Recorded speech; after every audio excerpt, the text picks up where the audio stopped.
दोस्तों वंदे मातरम।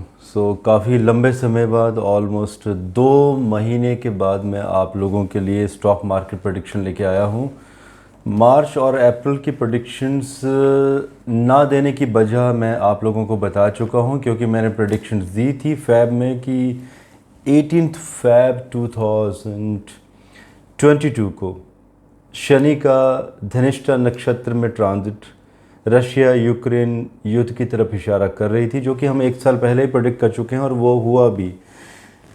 उसके बाद मैंने कहा भी था कि शेयर मार्केट में जितने भी वेपन्स बनाने वाली कंपनीज हैं उनके शेयर बहुत ज़्यादा हाइक होगी उसमें, और हुई भी, आगे भी होने वाली है। तो पहले ही तो प्रेडिक्शन मेरी ये है कि जो लोग भी काम करते हैं स्टॉक मार्केट में, अगर आप वेपन्स से रिलेटेड जिन कंपनीज में भी स्टॉक करना चाहते हैं आप कर सकते हैं, छोटी बड़ी कोई भी कंपनीज। अब आपको मैं आज क्लोज़र भी बताऊंगा कि कहाँ पर क्लोज़र होगा। और जी हाँ, कई लोगों के क्वेश्चन है कि आखिर क्यों मैंने आगे प्रेडिक्शंस नहीं दी मार्च और अप्रैल की। दोस्तों, मैं एक्सेप्ट करना चाहता हूँ कि जो मेरी स्टडी है, जब ये अटैक हुआ रशिया और यूक्रेन की आपस में जो भी युद्ध हुआ, तो उसके बाद की कैलकुलेशंस कैसे करनी थी इसके ऊपर मुझे काफ़ी परेशानी आई। मैंने प्रेफर किया कि मैं प्रेडिक्शंस ना दूँ, इंस्टेड की गलत प्रेडिक्शंस दी जाए। तो शुरू करते हैं। 2 मई 2022 इस दिन मार्केट जो है वो मॉर्निंग में जो रुख रहेगा वो डाउन की तरफ रहेगा, और उसके बाद 40 पॉइंट अप रहेगा 2 बजे तक। मतलब जो मार्केट क्लोज होगी 2 बजे के बाद, मतलब 3:30 बजे तक क्लोज़र जो होगा वो 40 पॉइंट ऊपर की तरफ ही रहेगा। और जी हाँ, एक बात और भी कहना चाहूँगा मैं यहाँ पर, जो मैं स्टडी कर रहा था कि मई मंथ में पॉसिबिलिटीज़ दिखाई दे रही हैं कि 16,400 या 500 तक निफ्टी एक बार टच करके जाएगा, फिर ऊपर जाएगा मीन्स। तो अगर यहाँ तक क्लोज नीचे आना शुरू हो जाएगा तो प्लीज़ पैनिक मत होइए, आप बाइंग करना शुरू कर दीजिए। 3 मई 60 पॉइंट अप ऊपर की तरफ, 60 to 80 पॉइंट लमसम। 4 मई को 200 पॉइंट डाउन दिखाई दे रहा है। 5 मई को 100 से 200 पॉइंट डाउन। तो ये एक ऐसा भी वीक है जहां पर पॉसिबिलिटी दिखाई दे रही है कि 16,600, 700 या 500 तक आने की पॉसिबिलिटी दिखाई देती है। 6 मई को बेशक 140 पॉइंट ऊपर की तरफ रुख दिखाई देता है, लेकिन फिर भी आप लोग इस वीक में संभल कर कार्य करें। 7 और 8 तारीख की छुट्टी है। 9 तारीख को मॉर्निंग का जो समय है डाउन का रुख दिखाई दे रहा है इस समय, और 60 पॉइंट ऊपर की तरफ क्लोज़र दिखाई दे रहा है जब मार्केट बंद होगी। 10 और 11 तारीख को बैंक निफ्टी ऊपर की तरफ दिखाई देता है। दोनों ही डेटें, अगर मान लीजिए 10 तारीख को अगर बैंकिंग शेयर उछाल नहीं मारेंगे तो 11 तारीख को पॉसिबिलिटीज़ बनी हुई है, और डेफिनेटली निफ्टी ऊपर की तरफ भागता हुआ दिखाई दे रहा है यहाँ पर। अगर बाई चांस अगर कुछ नहीं हुआ, निफ्टी ऊपर नहीं गया, तो बैंकिंग के शेयर्स तो ऊपर की तरफ दिखाई दे रहे हैं बढ़ते हुए। 12 तारीख को एक न्यूट्रल रुख, ना ऊपर ना डाउन, अप एंड डाउन थोड़ा बहुत अगर हो भी गया तो इसको आप न्यूट्रल तरीके से ले सकते हैं। 13 मई डाउन की तरफ इशारा दिखाई दे रहा है यहाँ पर। 14 और 15 तारीख की छुट्टी है। 16 तारीख को मॉर्निंग समय में डाउन, उसके बाद ऊपर की तरफ रुख रहेगा।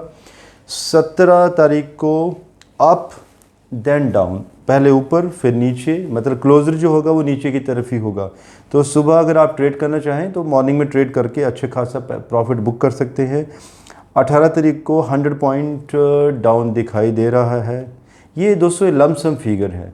कई लोग कहते हैं नहीं यार 100 नहीं हुआ, 120 हुआ, तो इज अ लमसम फिगर। 19 मई डाउन दिखाई दे रहा है मॉर्निंग आवर्स में, उसके बाद ऊपर की तरफ इशारा दिखाई दे रहा है क्लोज़र का 120 से 140 पॉइंट के मध्य। 20 तारीख को 80 पॉइंट ऊपर की तरफ। 21-22 की छुट्टी है। 23 तारीख को 120 पॉइंट फिर ऊपर की तरफ। सॉरी, मैंने 20 तारीख को 80 पॉइंट ऊपर कहा था, पता नहीं क्या कहा था आप लोगों में भी, शायद मुझे सुनना पड़ेगा दोबारा। मैं फिर से कह देता हूँ, 19 मई को डाउन दिखाई दे रहा है मॉर्निंग आवर्स में, उसके बाद ऊपर की तरफ 120 पॉइंट। 20 मई को 80 पॉइंट ऊपर। 21-22 की छुट्टी है। 23 तारीख को 120 पॉइंट ऊपर। 24 तारीख को आईटी के शेयर्स, क्योंकि वीनस का कुछ ट्रांजिशन ऐसा दिखाई देता है कि आईटी के शेयर्स ऊपर बढ़ते हुए दिखाई दे रहे हैं। ट्रेडर्स के लिए अच्छी खबर है कि अगर आप ट्रेड करना चाहते हैं तो ट्रेड करके निकल जाइए इस दिन, क्योंकि ऊपर जाएंगे और ये ट्रेड के लिए ही दिन बना हुआ है कि आप प्रॉफिट बुक करके बाहर आएंगे तो ज़्यादा अच्छा रहेगा। रही बात लॉन्ग टर्म इन्वेस्टर्स के लिए, उनके लिए हमेशा ही अच्छा रहता है। सर पेशेंस का मामला है।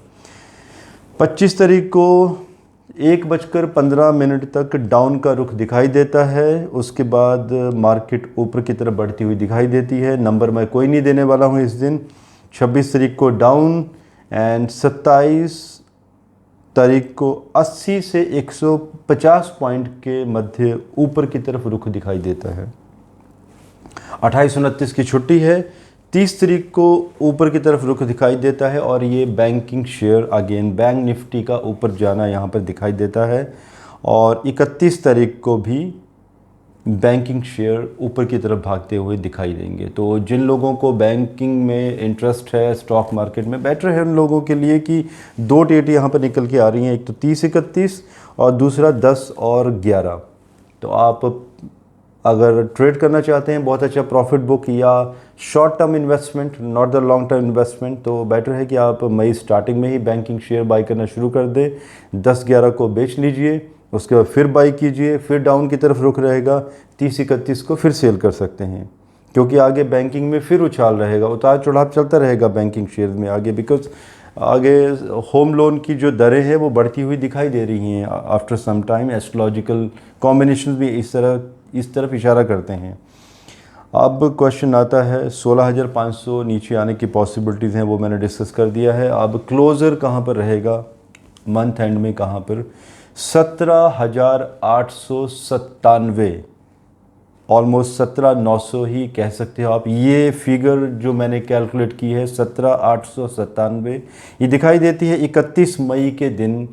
यहाँ पर मुझे क्लोजर दिखाई देता है निफ्टी का। आप लोगों के जो भी क्वेश्चंस होंगे प्लीज़ आप पूछ सकते हैं। अगेन कई लोगों के क्वेश्चंस होते हैं कि हमेशा ही उनको नुकसान होता है स्टॉक मार्केट में। उनके लिए मेरी राय है कि आप अपने एस्ट्रोलॉजर से अपनी कुंडली, 5वां घर, लगन कुंडली का, दशांशा कुंडली का और नवांश कुंडली का ज़रूर विश्लेषण करवाएं। अदरवाइज़ ये जो विश्लेषण मेरे दिए हुए हैं ये कई लोग नोट करने के बावजूद भी गलतियां करते हैं, क्योंकि उनका लक अच्छा नहीं होता है इस मार्केट में। थोड़ा सा भी ऊपर नीचे होता है कुछ तो पैनिक हो जाते हैं अचानक, एंड या तो धनाधन सेल करना शुरू कर देते हैं या बाई करना शुरू करते हैं, फिर पैनिक होते हैं, फिर फाइनली सेल करके बाहर निकल आते हैं। सो दोस्तों ये मेरे एनालिसिस हैं मई 2022 के।